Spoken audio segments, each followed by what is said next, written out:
여러분 혹시 우리나라에서 제일 부자가 누군지 아십니까? 이재용 네 친구야?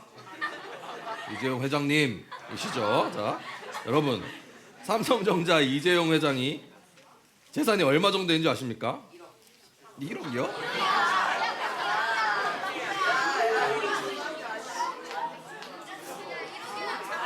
아, 1초에 1억씩 버시는 분.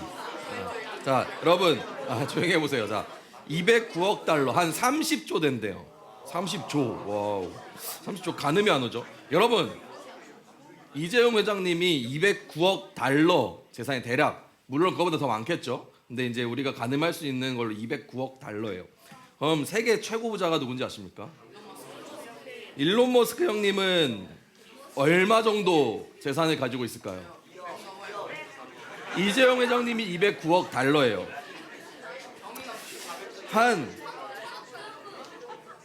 야, 답을 모르면 조용히 써봐. 6,230억 달러에서 최대한 7,490억 달러, 한화로 한 1,105조 원. 이게 뭐 다 쓸 수 있는 돈일까요? 아무튼 그렇대요. 여러분 만약 들어보세요. 만약 우리 일론 머스크 형님께서 오셔가지고 오늘부터 너는 내 아들이다, 내 딸이다, 내 모든 재산과 나의 이름을 너에게 주겠다라고 말하면은 어떻게 하시겠습니까? 안 가요? 아, 집으로 안 가요? 바로 일론 머스크 집으로 가요? 어떻게 해요? 바로 부모님께 감사합니다 인사하고 갈 건가요, 여러분들? 안 갈 거예요? 부모님 집으로 갈 거예요? 왜? 오, 그래요? 야, 고3 친구들 어떻게 할 거예요? 어디로 가는데, 어디로? 어딘가로 가긴 간다. 집으로 가는데 왠지 우리 집은 아닌 것 같고, 그죠? 아무튼 여러 가지 생각이 들죠. 여러분 들어보세요. 입양이라는 것, 여러분 입양이라는 단어를 한번 생각해 보면 어떤 이미지가 떠오릅니까? 오늘날의 입양이라는 것은 보호가 필요한 아동에게 안정적인 가정 환경과 권리를 보장하기 위해서 이루어지는 거예요. 그래서 입양의 역사를 좀 더 살펴보면은 그렇대요. 한국 전쟁 시기에 우리나라에서 입양이라는 것이 이제 조금 자리를 잡게 됐는데요. 전쟁 이후에 수많은 이제 어린 아이들과 부모님이 이런 어린 아이들과 또 외국인 군인들과 사이에서 태어난 혼혈 아동들이 많이 생겨나게 됐대요. 그래서 우리나라에 이제 입양 제도라는 것이 이제 정착되게 됐어요. 그래서 많은 아이들이 외국으로 입양을 가게 되었던 역사가 있다라고 합니다. 근데 이 입양 제도라는 것은 오늘날 새로 생겨난 것이 아니라 고대 로마 시대에도 있었다라는 거예요. 고대 로마 시대에도 입양이라는 게 있었는데 이때 입양은요 좀 다른 의미를 가진다고 해요. 아까는 좀 보호받아야 될 아이들, 부모님을 사고로 잃은 아이들을 안정적인 가정에서 자라도록 우리가 보호하기 위한 제도를 입양이라는 것을 했는데 고대 로마 시대에는 좀 달랐다는 것이에요. 완전 다른 의미였어요. 당시의 입양은요 가문의 명성을 이어갈 가장 똑똑하고 용감한 사람을 공식적인 후계자로 세우는 그 가문의 전체 운명이 달린 아주 중대한 일이었다라고 합니다. 그래서 로마인들에게 입양이라는 것은 어떤 좀 안타까운 마음이 든다기보다는 오히려 가문의 미래를 책임질 선택받은 사람을 세우는 것을 입양이라고 했대요. 여러분들이 아까 일론 머스크의 아들과 딸이 되는 잠깐 그 생각을 했던 것처럼 로마 시대의 어떤 입양을 내가 입양된다라는 것은 훌륭한 가문, 로얄 패밀리의 후계자로 내가 선정이 됐다라는 것을 의미한다고 합니다. 이런 로마 입양 문화를 가장 잘 보여주는 실제 역사가 하나 있습니다. 여러분들도 아마 아는 친구들도 있을 거예요. 인류 역사상 가장 강력한 황제였다라고 평가받는 아우구스투스 또는 옥타비아누스라고 불리는 사람이 있습니다. 이 옥타비아누스라는 사람은요 원래 명문 집안 사람이 아니었어요. 여러분 왜 아는 사람이에요? 왜 이렇게 그런 거야? 친구예요? 아니죠? 아주 평범한 18살 소년이었다고 해요. 근데 어느 날 로마의 장군이자 정치가인 위대한 카이사르라는 사람이 있습니다. 근데 이 사람이 암살을 당하게 됩니다. 근데 이 사람이 죽고 난 뒤에 공개된 유언장을 보니까요. 그 유언장에 이렇게 써 있는 거예요. 내가 죽으면은 나의 재산의 4분의 3과 또 나의 뭐 이름과 권력과 이 모든 것을 누구에게 주겠다라고 적혀져 있는데 거기에 옥타비아누스라는 이름이 등장했다는 것입니다. 이 옥타비아누스는요 카이사르의 아들이 아니었어요. 옥타비아누스라는 사람은 카이사르의 누나인 율리아의 딸인 아티아의 아들이래요. 그러니까 먼 친척이라는 거죠. 근데 이 사람이 옥타비아누스가 카이사르의 후계자로 유언장에 적혀져 있었다라는 것입니다. 이 유언장에는요, 먼 친척 관계인 이 옥타비아누스를 내 아들로 입양해서 나의 재산의 4분의 3을 상속하겠다라고 적혀져 있었어요. 카이사르는요, 그 당시 로마 공화정에서 장군이었고요, 위대한 정치가였습니다. 그래서 이 장군이었던 그 군대와 카이사르라는 그 이름마저도 유언으로 나 물려준다라고 유언으로 적혀져 있었던 거예요. 그래서 그냥 평범한 인생을 살고 있었던 옥타비아누스라는 이 소년이 어느 날 갑자기 카이사르의 아들로 입양되게 됐다는 것입니다. 그래서 이름이 가이우스 율리우스 카이사르라는 이름으로 살아가게 되었다고 합니다. 결국에 이 사람은 옥타비아누스는요, 시간이 지나서 로마 공화정이 끝나고 로마 제국이 시작될 때 초대 황제로 살아가게 되었다라는 것입니다. 여러분, 바울이 로마서라는 이 편지를 쓸 때는요, 바로 이 로마의 입양 제도라는 것을 생각하면서 썼다라는 것이에요. 그럼 15절 말씀 다 같이 다시 읽어봅시다. 시작. 너희는 다시 무서워하는 양자의 영을 받았으므로 우리가 아빠 아버지라고 부르짖느니라. 여러분, 여기 양자의 영이라고, 양자가 바로 입양된 자녀를 의미합니다. 로마 사람들이 이 말 들었을 때 머릿속에 떠올린 것은 어떤 불쌍한 혹은 부모를 잃은 혹은 아니면은 보호받아야 될 어떤 사람을 이야기한 게 아니라 그들이 생각한 것은 위대한 가문의 후계자로 공식적으로 선언되는 것을 양자의 단어에서 느꼈다라는 것입니다. 새로운 이름을 받는 거예요. 양자로 입양되게 되면요, 그 사람의 과거는 법적으로 사라지는 것입니다. 바울은요, 즉 지금 어떤 말을 하는 거냐면 너희가 지금 하나님의 아들로 자녀로 공식적으로 입양된 것이다라고 말하고 있는 것이에요. 그래서 그리스도인은 하나님께서 법적으로 인정한 상속자의 권리를 가진다는 것입니다. 여러분, 로마의 입양 제도가 특별했던 것은요, 입양되는 순간 그 사람이 가지고 있던 모든 빚과 어떤 신분이 다 사라지게 된다는 것이에요. 아까 봤던 옥타비아누스의 그 평범한 신분이요, 혹시 그가 가지고 있었을 모를 그 빚이요, 양자로 입양되는 카이사르의 아들로 입양되는 순간 다 사라지게 된다는 것입니다.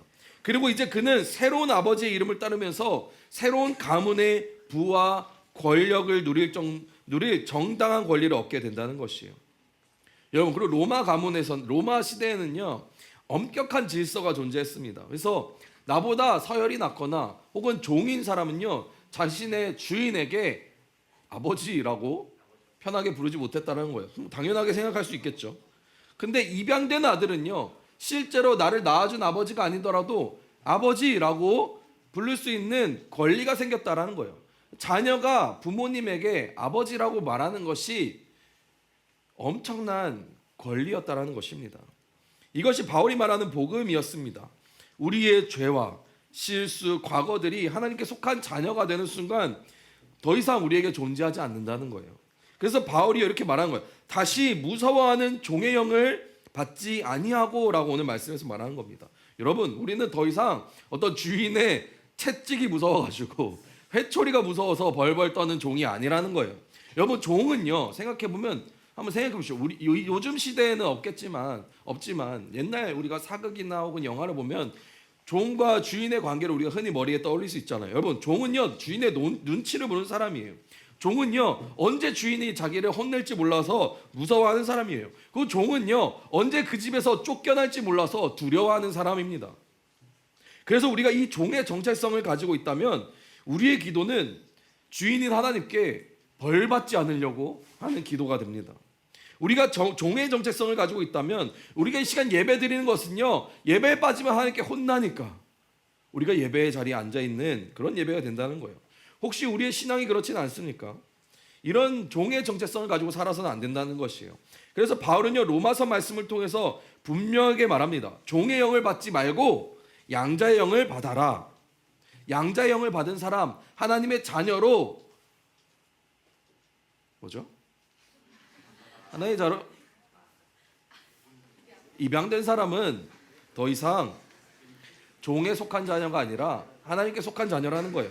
그래서 하나님께 우리가 하나님 아버지라고 부를 수 있다는 것입니다. 노예는 절대로 주인을 아버지라고 부를 수 없습니다.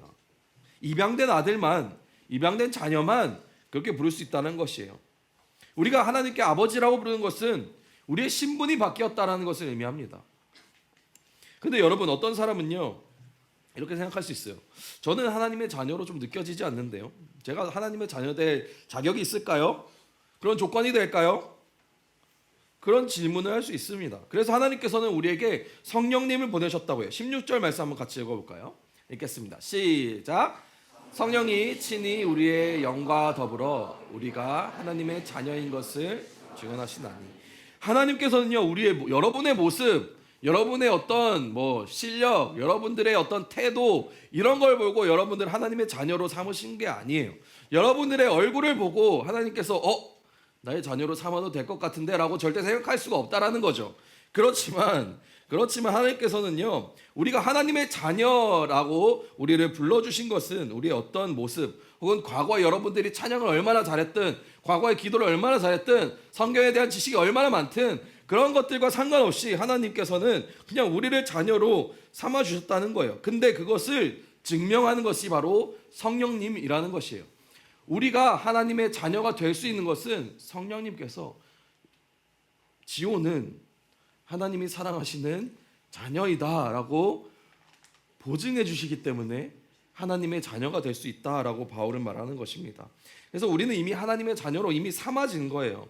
우리가 어떤 무엇을 했기 때문에 하나님의 자녀가 된 게 아니라 하나님이 우리를 그냥 하나님의 자녀로 너 앞으로 나의 자녀다라고 불러주셨기 때문에 자녀가 된다는 것입니다.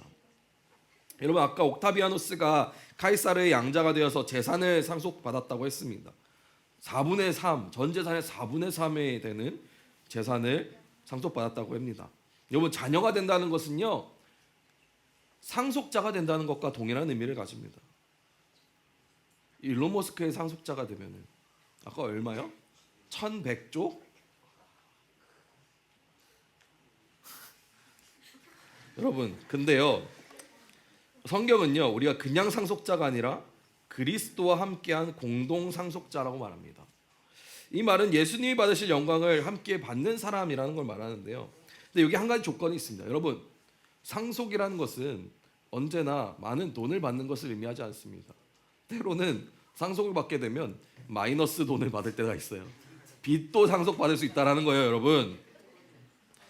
여러분, 오늘 말씀에서는요 상속자로서 너희가 받게 될 것은 그리스도가 누리는 영광도 있지만 그 가운데 고난도 있다라고 말을 합니다. 17절 말씀 한번 같이 읽어볼까요?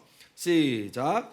자녀이면 또한 상속자 곧 하나님의 상속자요 그리스도와 함께한 상속자니 우리가 그와 함께 영광을 받기 위하여 고난도 함께 받아야 할 것이니라.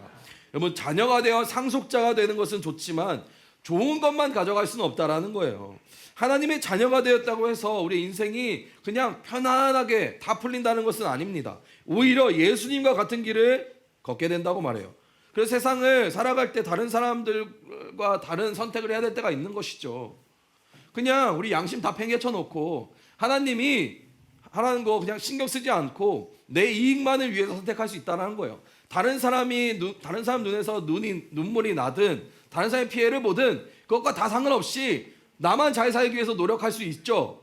그렇지만 하나님께서는 내 이웃을 내 몸과 같이 사랑하라 라고 말씀하셨기 때문에 우리는 다른 이들의 눈에서 나오는 눈물이 마치 내 눈에서 나온 눈물로 생각하면서 내가 눈물 흘리고 싶지 않은 것처럼 다른 사람 또한 눈물 흘리지 않게 하기 위해서 살아가는 게 그리스도의 삶이라는 것입니다. 그래서 그렇게 살아간다면 우리도 손해볼 때가 있다는 거예요.